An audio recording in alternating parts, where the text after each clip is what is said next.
Then there's Reed. And it's DiVincenzo in at the 1. So that's the Timberwolves 5.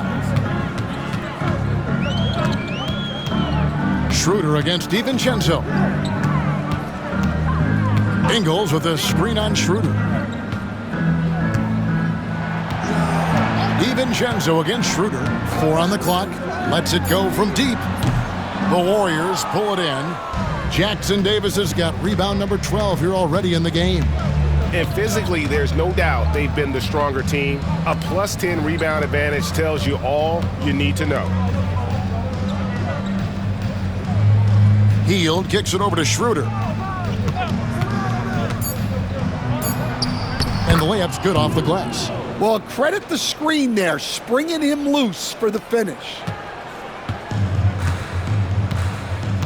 Here's Alexander Walker, covered by Wiggins. Shot's good by Alexander Walker. Well, for someone who is mostly an off guard, Edwards puts up great assist numbers. Here's Schroeder. Pass to Jackson Davis. And here is Hield. Wiggins outside. Lets it go with the 3. Sinks the triple. The defense is far too slow to close out on those three-point attempts. Hield against Edwards. Reed with a screen on Hield. Near the three-point line, it's Edwards. It's hauled in by Jackson Davis. Jackson Davis has got 13 rebounds in the game. Class eating. We're about 2 minutes into the fourth quarter in this one. Kicks it out to Schroeder. Kuminga sets a screen for Schroeder. It's good. Schroeder's got 4 points this quarter. Well, when you have a scorer as skilled as he is, you do everything you can to get him the looks he needs. Pass to Reed. Reed with a screen on Schroeder. And the call will go against Jonathan Kuminga. That's foul number 2 for him. And landing zone fouls have been a part of the rule book for some time now, Coach. It's changed how shooters shoot. No question, Kevin, and it's a good thing, I think. The NBA needs to protect the shooters. They're doing that. None of us wants injuries that could be prevented. We don't want to see the great shooters just come down and land on somebody's foot and miss 6 to 8 weeks. Wiggins drives in, lays it up and banks it in. And he has a knack to score on the move. Wiggins stays in control even when he's at full speed. Conley surveying the D. Pass to Reed. Lets the 3 fly. And that one falls coming off Conley's feet. I love the way he went with the bounce pass there. Great awareness. Schroeder passes to Wiggins. Craig, we've heard some veteran players and coaches say the league is skewing too young. Well, because of the salary cap, you're often forced to play some younger guys, and they don't quite have a feel for the game yet. So possibly the product suffers, but it also gives you a chance to develop these young players in your system. That's what Reed brings to the table. He's got an impressive combination of strength and mobility. Got a piece of it, and he's able to get it back. And so it's Conley bringing up the ball for the Timberwolves. Pass to Edwards. Tipped away.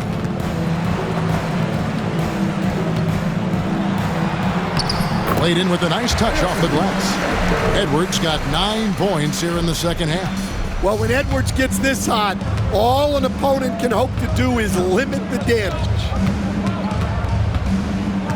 Schroeder kicks to Kuminga. With the drive, and Kuminga throws it down. Yeah, his athleticism more than makes up for his lack of size. Allows him to compete even against bigger guys. Outside Edwards.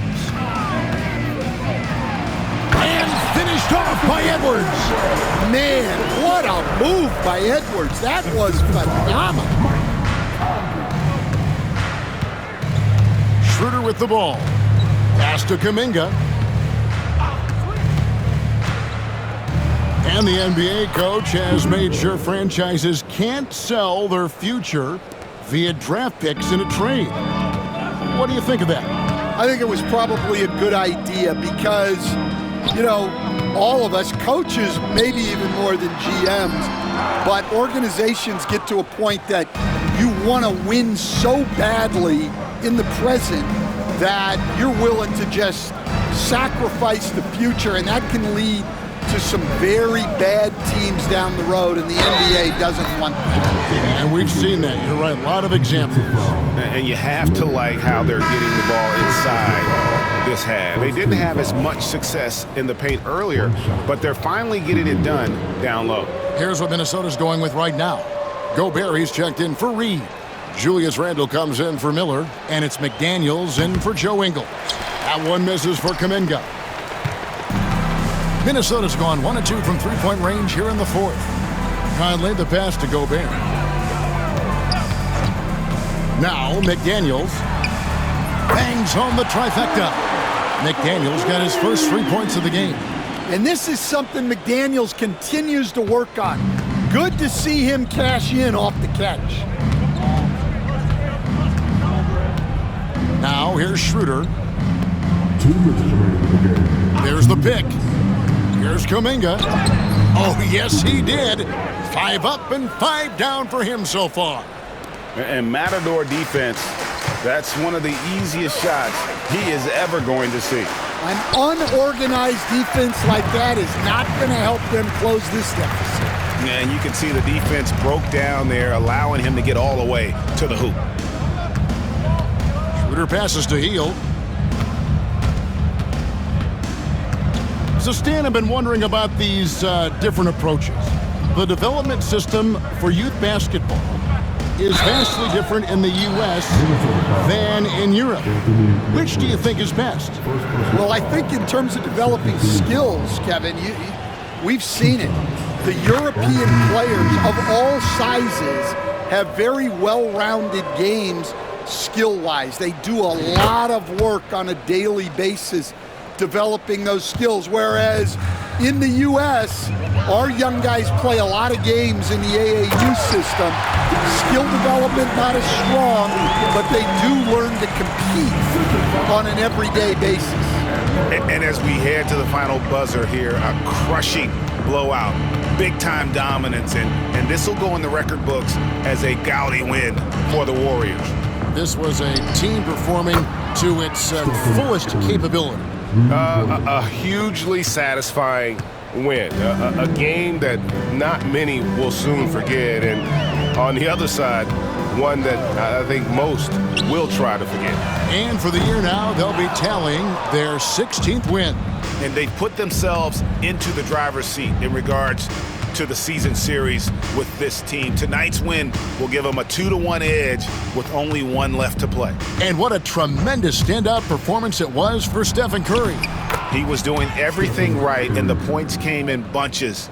Definitely had the hot hand. And it's just competing, you know, giving your best when it matters most. Yeah, they've got clutch guys on this team, and they never let up.